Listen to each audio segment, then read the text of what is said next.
الله الرحمن الرحيم. الحمد لله رب العالمين،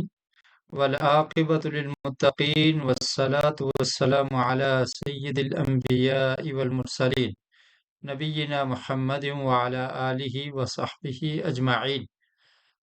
أعوذ بالله السميع العليم من الشيطان الرجيم من همزه ونفخه ونفثه. أم حسبتم أن تدخلوا الجنة ولما يعلم الله الذين جاهدوا منكم ويعلم الصابرين ولقد كنتم تمنون الموت من قبل أن تلقوه فقد رأيتموه وأنتم تنظرون. أم حسبتم، کیا تم سمجھتے ہو؟ ہم کا مطلب ہے کیا، حسب تم سمجھتے ہو، تم نے گمان کر لیا ہے، ان تدخل الجنت، یہ کہ تم داخل ہو جاؤ گے، الجنت جنت میں، ولما يعلم اللہ الذین، ولما اور ابھی نہیں، يعلم اللہ جانا اللہ نے، معلوم کیا اللہ نے، الذین ان لوگوں کو، جاہدو جنہوں نے جہاد کیا، منکم تم میں سے، وَيَعْلَمَ الصَّابِرِينَ اور جانا الصابرین صبر کرنے والوں کو۔ اس سے پہلے جہاد کی آیات کا ذکر ہم پڑھ چکے، غزوہ بدر کے متعلق اللہ تعالیٰ نے مومنین کو بتایا، اور غزوہ احد کے متعلق کہ غزوہ احد میں اگر مسلمانوں کا کچھ نقصان ہوا تو غزوہ بدر میں مسلمان کافروں کا نقصان بھی تو کر چکے ہیں۔ اور پھر یہ جہاد کا مقصد اللہ تعالیٰ نے یہ بیان کیا کہ تاکہ ہم جان لیں ان لوگوں کو جو ایمان والے ہیں اور جو مومن نہیں ہیں، ان کا فرق بھی واضح ہو جائے۔ اور اب اللہ تعالیٰ فرماتے ہیں کہ تم نے کیا سمجھ رکھا ہے کہ جنت اتنی آسان ہے کہ تم ایسے ہی جنت میں چلے جاؤ گے؟ ہم حسبتم ان تدخلوا الجنت، تم یہ سمجھتے ہو، گمان تم نے کر لیا ہے کہ تم جنت میں داخل ہو جاؤ گے بغیر تمہارے امتحان کے، تمہارا امتحان نہیں ہوگا، دین کے لیے جو کوششیں اور محنتیں وہ نہیں، اور بس جنت اتنی آسان ہے کہ تم جنت میں داخل ہو جاؤ گے۔ حالانکہ اللہ تعالیٰ نے ابھی تک معلوم نہیں کیا، جانا نہیں ان لوگوں کو جنہوں نے تم میں سے جہاد کیا ہے،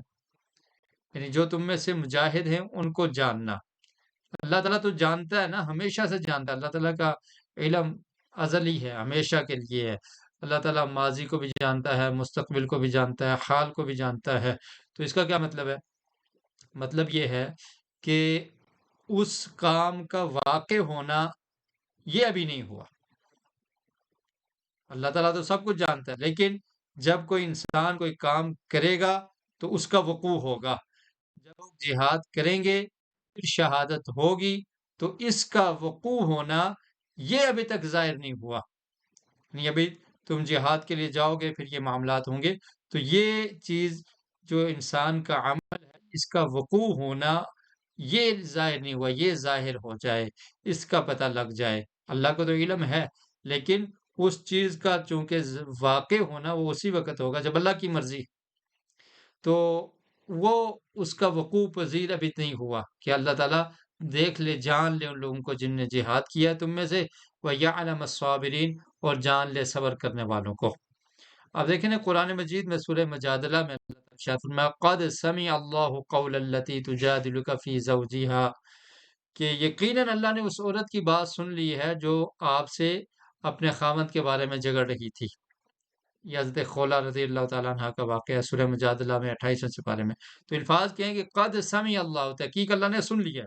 اللہ تعالیٰ تو پہلے بھی سنتا تھا، اللہ تعالیٰ تو پہلے بھی جانتا تھا، لیکن اس عورت کا اس وقت کلام کرنا، نبی کریم صلی اللہ علیہ وسلم سے گفتگو کرنا، اس کا وقوع اس وقت ہوا تھا، وہ چیز پیش اس وقت آئی تھی، تو اس کا واقع ہونا اس وقت اللہ نے اس کو سن لیا ہے۔ تو ایسے ہی اللہ تعالیٰ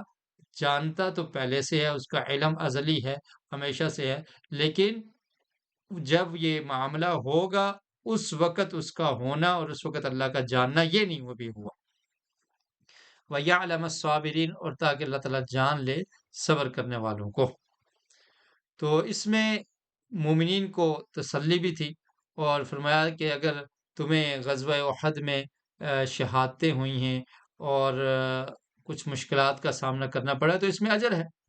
کتنے ایسے لوگ ہیں کہ جن نے جہاد میں حصہ لیا اور وہ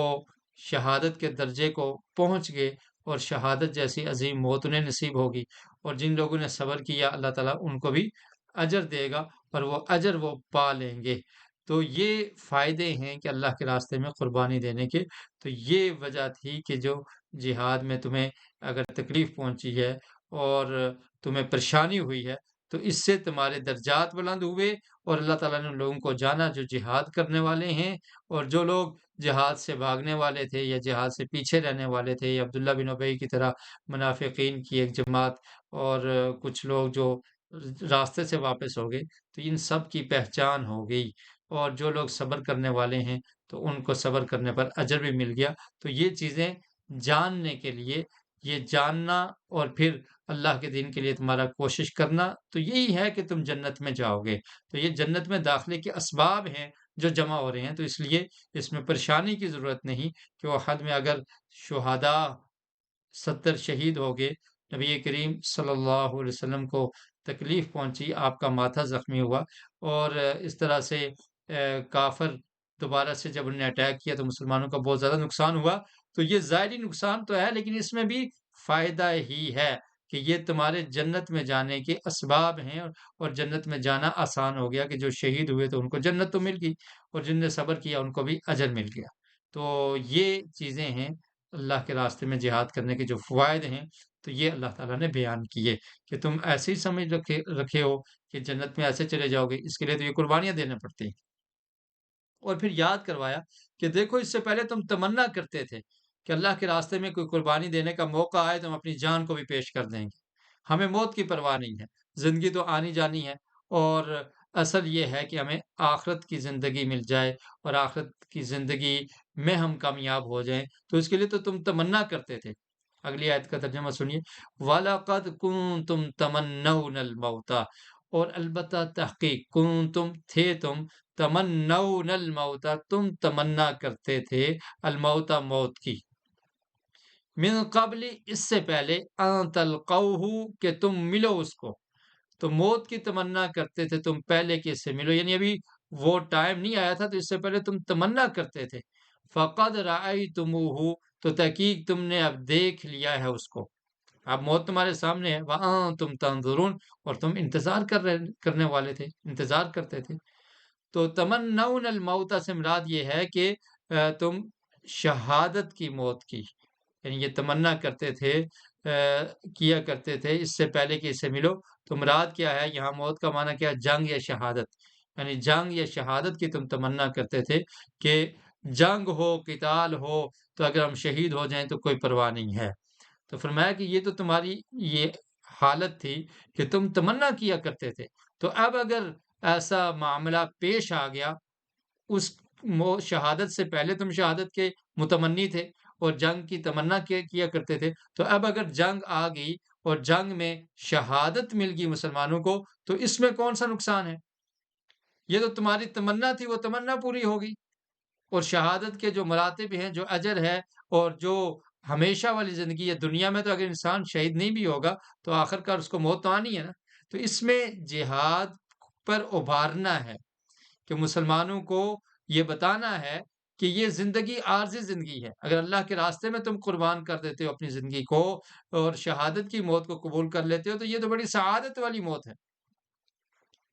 کسی نے ہمیشہ تو نہیں رہنا، اور پھر موت کا بھی ایک وقت مقرر ہے، اس سے پہلے نہیں آ سکتی، اور نہ ہی اس سے لیٹ ہو سکتی ہے۔ تو تم تو تمنا کرتے تھے جب کہ تم اس شہادت کی موت کو یا جنگ سے ملے نہیں تھے، اگر اب تم نے اس کو دیکھ لیا ہے تو اس میں تمہیں حوصلہ رکھنا چاہیے، اور یہ مسلمانوں کو حوصلہ دینا ہے کہ جو تمہارے شہید ہوئے ہیں تو اس پر تمہیں خوشی ہونی چاہیے، اور پھر تم ثابت قدم رہو، اور جنگ احد میں ثابت قدمی رکھنی چاہیے تھی۔ تو اصل میں جنگ میں اس موقع پر ایسا تھا کہ احد میں جب دوبارہ سے اٹیک کیا تو مسلمانوں کے حوصلے پست ہو گئے، تو جس کی وجہ سے ان آیات میں تسلی بھی ہے کہ تم تو موت کی تمنا کرتے تھے اس سے پہلے کہ تم اس کو دیکھتے، تو اب اگر تم نے دیکھ لیا ہے تو اس میں کوئی حرج نہیں ہے، بلکہ یہ تو سعادت والی موت ہے جن لوگوں کو یہ شہادت نصیب ہوئی ہے۔ اور نبی کریم صلی اللہ علیہ وسلم کا ارشاد بھی ہے، عبداللہ بن ابی اوفا رضی اللہ تعالیٰ عنہ بیان کرتے ہیں، صحیح البخاری کی حدیث ہے، فرمایا کہ دشمن سے مڑ بھیڑ کی تمنا نہ کیا کرو، بلکہ اللہ تعالیٰ سے عافیت مانگتے رہا کرو۔ ہاں، اگر دشمن سے مقابلہ ہو جائے تو پھر صبر کرو اور خوب جان لو کہ جنت تلواروں کے سائے تلے ہے۔ تو فرمایا کہ یہ شہادت کی جو تمہاری تمنا تھی، تو جنت تو تلواروں کے سائے تلے ہے۔ تم اگر جنت کے وارث بن جاتے ہو تو یہ کوئی اس میں یہ کوئی بڑی بات نہیں ہے، یا یہ کوئی نقصان والا معاملہ نہیں ہے، بلکہ اس میں تو فائدہ ہی فائدہ ہے کہ اگر عارضی زندگی ختم ہوگی اور انسان ہمیشہ والے گھر میں، ہمیشہ والی جگہ میں جنت کا وارث بن گیا تو یہ بہت بڑی کامیابی ہے۔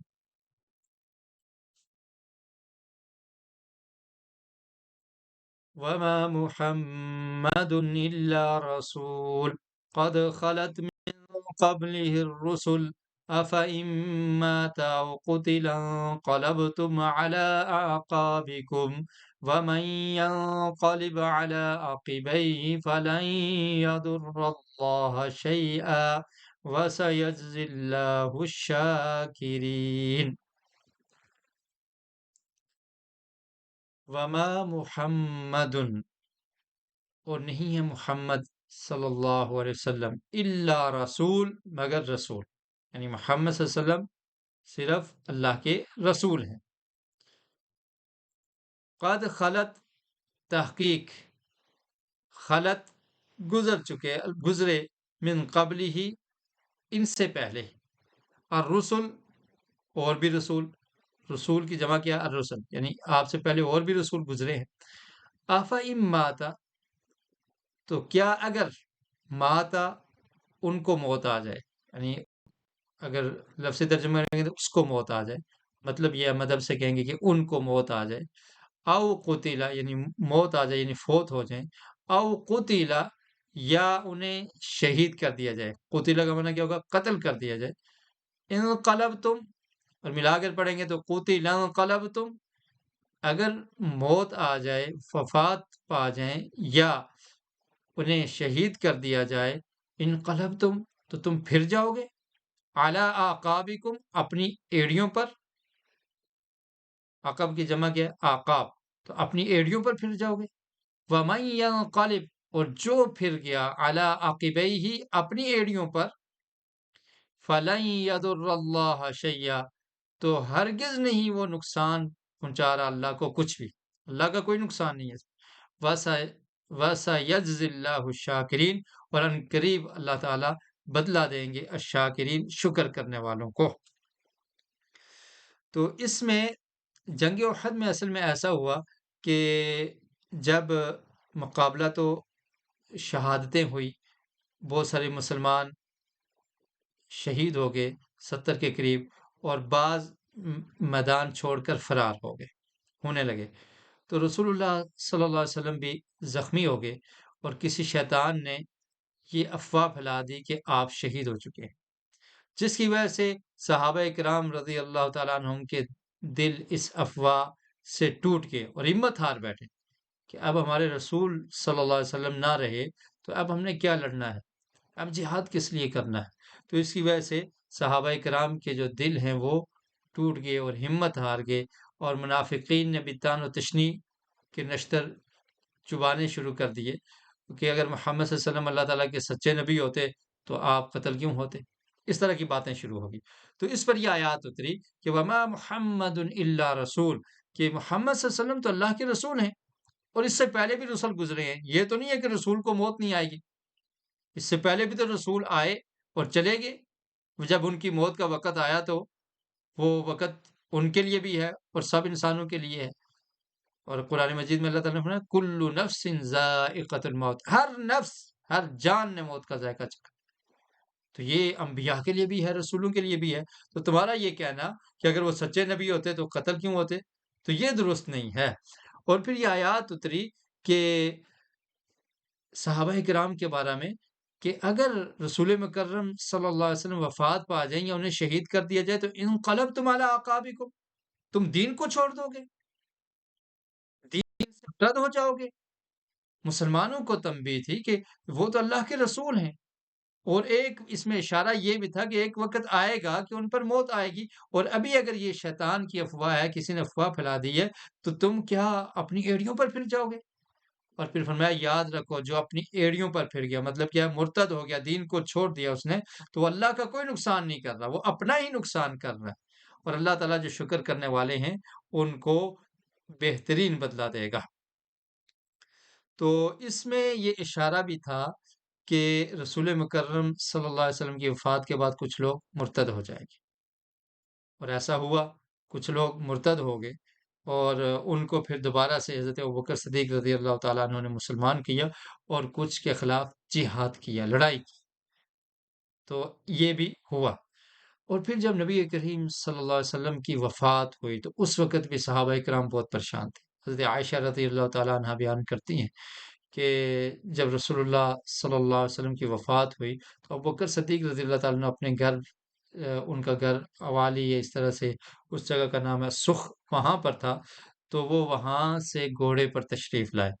اور گھوڑے سے اتر کر مسجد میں آ گئے، لوگوں نے انہیں، ان لوگوں سے انہوں نے کوئی بات نہیں کی، بلکہ سیدھے حضرت عائشہ رضی اللہ تعالیٰ عنہا کے حجرہ میں داخل ہوئے، اور آ کر دیکھا کہ نبی کریم صلی اللہ علیہ وسلم کے چہرہ مبارک پر چادر ڈال دی گئی تھی، تو آپ نے اس چادر کو ہٹایا اور آپ کے ماتھے پر بوسہ دیا، اور فرمایا کہ اللہ کے رسول، آپ کی زندگی بھی بہت اچھی تھی اور آپ کی موت بھی بہت اچھی ہے، اور پھر فرمایا کہ اللہ تعالیٰ دو موتیں آپ پر کبھی جمع نہیں کرے گا، تو اللہ نے آپ کو اپنے پاس بلا لیا ہے، اور وہ وقت آ گیا ہے کہ اب آپ اللہ کو پیارے ہو چکے۔ اور پھر حضرت ابوبکر صدیق رضی اللہ تعالیٰ عنہ باہر نکلے، تو ابو سلمہ کہتے ہیں رضی اللہ تعالیٰ عنہ کہ ابن عباس رضی اللہ تعالیٰ عنہما نے بتایا کہ ابوبکر رضی اللہ تعالیٰ عنہ جب نکلے تو عمر رضی اللہ تعالیٰ عنہ لوگوں سے باتیں کر رہے تھے، تو آپ نے فرمایا کہ بیٹھ جائیے، لیکن وہ ایک غم سے نڈھال تھے، نہ بیٹھے۔ پھر دوبارہ فرمایا کہ آپ بیٹھ جائیے، نہ بیٹھے، تو پھر حضرت ابوبکر صدیق رضی اللہ تعالیٰ عنہ نے خطبہ شروع کر دیا۔ جب خطبہ دیا تو اس کے بعد، اما بعد کے بعد، آپ نے فرمایا کہ من کان یعبد محمدا فإن محمد قد مات، کہ جو شخص تم میں سے محمد صلی اللہ علیہ وسلم کی عبادت کرتا تھا تو وہ سن لے کہ محمد صلی اللہ علیہ وسلم وفات پا چکے، ومن کان یعبد اللہ، اور جو اللہ کی عبادت کرتا تھا تو وہ یاد رکھے کہ بے شک اللہ تعالیٰ زندہ ہے، اللہ کو کبھی موت نہیں آئے گی۔ اور پھر اس کے بعد حضرت ابوبکر صدیق رضی اللہ تعالیٰ عنہ نے اس آیت کی تلاوت کی، وَمَا مُحَمَّدٌ إِلَّا رَسُولٌ قَدْ خَلَتْ مِن قَبْلِهِ الرُّسُلُ أَفَإِن مَّاتَ أَوْ قُتِلَ انقلبتم عَلَىٰ أَعْقَابِكُمْ، کہ محمد صلی اللہ علیہ وسلم تو سوائے اس کے نہیں اللہ کے رسول ہیں، اور ان سے پہلے بھی رسول بہت سارے گزر چکے، تو اگر ان پر موت آ جائے، وفات پا جائیں، یا انہیں شہید کر دیا جائے تو کیا تم اپنی ایڑیوں پر پھر جاؤ گے؟ رب العالمین نے تو پہلے سے یہ اشارہ دے دیا تھا، جنگ احد کے موقع پر یہ آیات نازل ہوئی، تو حضرت ابوبکر صدیق رضی اللہ تعالیٰ عنہ نے یہ آیت پڑھی، تو لوگوں نے اسے ان سے لیا اور سنا، اس آیت کو سنا، اور پھر یہ کہنے لگے، ہر انسان کے منہ پر یہی آیت تھی، اور وہ کہنے لگے صحابہ کرام گویا کہ آج یہ آیت نازل ہوئی، ہم نے آج یہ سنی۔ سعید بن مسیب روایت کرتے ہیں کہ عمر رضی اللہ تعالیٰ نے فرمایا کہ اللہ کی قسم میں نے ابوبکر رضی اللہ تعالیٰ عنہ سے جب اس آیت کی تلاوت سنی تو میں کھڑے کا کھڑا رہ گیا، میرے پاؤں مجھے اٹھا نہیں رہے تھے، یہاں تک کہ میں گر گیا، اور ایسے محسوس ہوا کہ شاید یہ آیت آج ہی نازل ہوئی ہے۔ تو اس میں حضرت ابوبکر صدیق رضی اللہ تعالیٰ عنہ کی فضیلت بھی ہے کہ وہ کس قدر دین کی سمجھ رکھتے تھے، اور کس طرح سے انہوں نے امت کو اور اس وقت صحابہ کرام کو سنبھالا، ان کو آسرا دیا، کیونکہ غم سے نڈھال تھے صحابہ کرام، اور یہ واقعہ بھی اتنا بڑا تھا۔ تو خیر، بتانے کا مقصد یہ تھا کہ اللہ تعالیٰ نے فرمایا کہ احد کے مقام پر کہ تم لوگ بزدلی اختیار نہ کرو، ہمت نہ ہارو، بلکہ رسول مکرم صلی اللہ علیہ وسلم کی اگر شہادت بھی ہو جاتی ہے تو تم نے پھر بھی اس دین اسلام کی اشاعت کے لیے جہاد کو جاری رکھنا ہے۔ تو کیا اگر آپ پر موت آ جائے یا آپ کو شہید کر دیا جائے تو تم اپنی ایڑیوں پر پھر جاؤ گے؟ تو مزید تسلی کے لیے پھر اللہ تعالیٰ نے موت کے بارے میں ذکر بھی کر دیا۔ وَمَا كَانَ لِنَفْسٍ أَن تَمُوتَ إِلَّا بِإِذْنِ اللَّهِ كِتَابًا مُؤَجَّلًا وَمَن يُرِدْ ثَوَابَ الدُّنْيَا نُؤْتِهِ مِنْهَا وَمَن يُرِدْ ثَوَابَ الْآخِرَةِ نُؤْتِهِ مِنْهَا وَسَنَجْزِي الشَّاكِرِينَ۔ وَمَا كَانَ لِنَفْسٍ، اور نہیں ہے کسی شخص کے لیے، ان تموتا، یہ کہ وہ مرے، اس پر موت آئے، الا باذن اللہ، مگر اللہ کے حکم سے، کتابا مؤجلا، لکھا ہوا ہے، مؤجلا مقررہ وقت، ومن یرید، اور جو ارادہ رکھتا ہے، ثواب الدنیا، دنیا کے ثواب کا، دنیا کے انعام کا، نؤتی ہی منہا، ہم دیتے ہیں اس کو اس میں سے، دنیا میں انعام مل جائے گا، ومن یرد ثواب الآخرہ، اور جو کوئی چاہتا ہے آخرت کے ثواب کو، نؤتی ہی، تو ہم اس کو دیں گے، منہا، اس سے، وَسَنَجْزِي الشَّاكِرِينَ، اور ان قریب ہم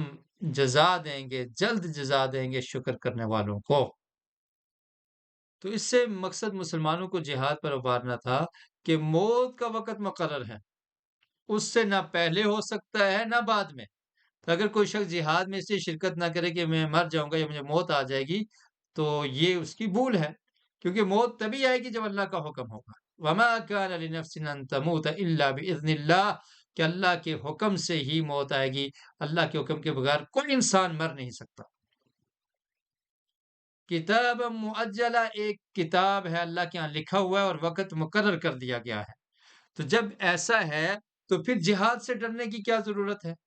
پھر تو ہمت سے اور جواں مردی کے ساتھ اللہ کے راستے میں جہاد کیا جائے۔ اگر موت لکھی ہوئی ہے تو انسان کو موت آئے گی، اگر نہیں لکھی ہوئی تو نہیں مرے گا، اور اگر موت لکھی ہوئی ہے تو جہاد میں نہ جائے، تبھی بستر پہ بھی فوت ہو سکتا ہے۔ موت تو آنی ہی آنی ہے، تو کیا اللہ کے راستے میں موت آ جائے تو وہ تو بڑی سعادت والی موت ہے۔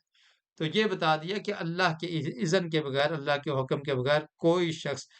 نہیں مر سکتا۔ اور اذن کا مطلب تقدیر بھی ہو سکتا ہے کہ اللہ کی قضا اور تقدیر، اور باذن اللہ کا مطلب اللہ کے علم سے، یعنی اللہ کو علم ہے اس چیز کا، تو دونوں معنی درست ہیں کہ اللہ کے حکم سے، اللہ کے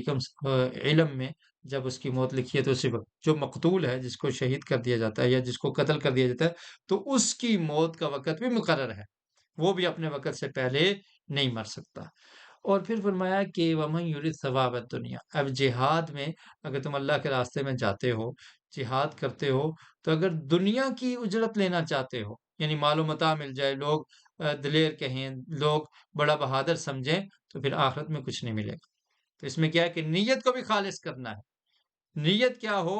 وَمَن يُرِدْ ثَوَابَ الْآخِرَةِ، کہ آخرت کی کامیابی مل جائے، اللہ کی رضا کے لیے میں کر رہا ہوں، اللہ کی رضا کے لیے جہاد میں اپنا مال دے رہا ہوں، اللہ کی رضا کے لیے، اللہ کے دین کی اشاعت کے لیے میں اپنا مال خرچ کر رہا ہوں، اللہ کے دین کی اشاعت کے لیے میں اپنا سب کچھ قربان کرنے کے لیے تیار ہوں، اگر میری جان کی ضرورت پڑتی ہے تو میں اس کو بھی قربان کرنے کے لیے تیار ہوں، لیکن نیت کیا ہو؟ نیت خالص ہو۔ اگر دنیا کی تعریف مقصود ہے، یا دنیا سے کچھ لینا مقصود ہے، یا دنیا سے کچھ انعام حاصل کرنا مقصد ہے، تو پھر اعمال برباد ہو جائیں گے۔ وہ مشہور حدیث ہے نا، نبی کریم صلی اللہ علیہ وسلم نے ارشاد فرمایا کہ قیامت کے دن سب سے پہلے 3 اشخاص کو جہنم میں پھینکا جائے گا، ان میں سے ایک کون ہوگا؟ قاری قرآن۔ اس سے پوچھا جائے گا کہ تو نے زندگی کیسے بسر کی؟ وہ کہے گا اللہ تعالیٰ تیرا قرآن پڑھتا رہا، پڑھاتا رہا۔ اللہ تعالیٰ فرمائیں گے نہیں، کذبت ابن آدم، اے ابن آدم تو جھوٹ بولتا ہے، تو نے یہ کام کس لیے کیا تھا؟ کہ تاکہ لوگ تجھے اچھا کہیں، لوگ تیری تعریف کریں۔ سخی، دوسرا کون ہے؟ سخی، اس کو لایا جائے گا، تو نے مال کہاں خرچ کیا؟ وہ کہے گا اللہ تعالیٰ میں نے ہاسپٹلز بنوائے، میں نے مساجد بنوائی، میں نے مدارس بنوائے، تیرے راستے میں مال کو خرچ کرتا رہا۔ اللہ تعالیٰ کیا فرمائیں گے؟ تو بھی جھوٹ بولتا ہے۔ تیسرا کون ہوگا؟ شہید، اس سے پوچھا جائے گا کہ تو نے کہاں اپنی طاقت اور قوت کو لگایا؟ وہ کہے گا اللہ تعالیٰ تیرے دین کی اشاعت کے لیے میں جہاد کرتا رہا، حتیٰ کہ میں نے اپنی جان کی قربانی پیش کر دی۔ تو اللہ کے رسول فرمائیں گے کہ اللہ تعالیٰ اس سے بھی کہیں گے کذبت یا ابن آدم، اے ابن آدم تو بھی جھوٹ بولتا ہے، تو نے یہ کس لیے کیا تھا؟ کہ تاکہ لوگ تیری تعریف کریں، تجھے اچھا کہیں۔ دنیا میں جو کچھ لوگوں نے کہنا تھا کہہ دیا، دنیا والوں سے جو کچھ تم نے لینا تھا لے لیا، میرے پاس تیرا کوئی حصہ نہیں ہے۔ تو اس لیے نیت کو خالص کرنا، اخلاص کا ہونا یہ بہت ضروری ہے ہر نیکی کے کام کے لیے۔ اور اگر اخلاص نہیں ہوگا، ریاکاری آ جائے گی، اللہ کے علاوہ کسی اور کے لیے کام کیا جائے گا، تو اللہ تعالیٰ ایسے عمل کو قبول نہیں کرتے۔ اللہ تعالیٰ خالص چیز کو قبول کرتے ہیں۔ تو اللہ تعالیٰ ہمیں اخلاص نصیب فرمائے۔ ہر نیکی کے کام میں قرآن کو پڑھنا پڑھانا، اس میں بھی اخلاص ہو۔ اللہ کے راستے میں کوئی بھی قربانی دینی ہو، اس میں بھی اخلاص ہو۔ اللہ کے راستے میں مال خرچ کرنا ہو، اس میں بھی اخلاص ہو۔ عبادت کرنی ہو، اس میں بھی اخلاص ہو۔ تو ایسے اللہ تعالیٰ نے فرمایا کہ اگر تم موت کا وقت مقرر ہے، لیکن اگر تم دنیا چاہتے ہو، دنیا کا اجرت چاہتے ہو، تو وہ تو مل جائے گی، دنیا میں ہم تمہیں دے دیں گے، لیکن آخرت میں پھر کچھ نہیں ملے گا۔ اب وَمَن يُرِدْ ثَوَابَ الْآخِرَةِ، اور جو آخرت کی زندگی کو چاہتا ہے، آخرت کے ثواب کو چاہتا ہے، تو وہ اس کو ملے گا۔ وَسَنَجْزِي الشَّاكِرِينَ، اور ان قریب ہم بدلہ دیں گے شکر کرنے والوں کو۔ تو یہاں تک ہی آج ہم اکتفا کریں گے، مجھے تھوڑا سا اصل میں کام ہے۔ تو اللہ رب العالمین سے دعا ہے کہ اللہ تعالی ہمیں صحیح معنی میں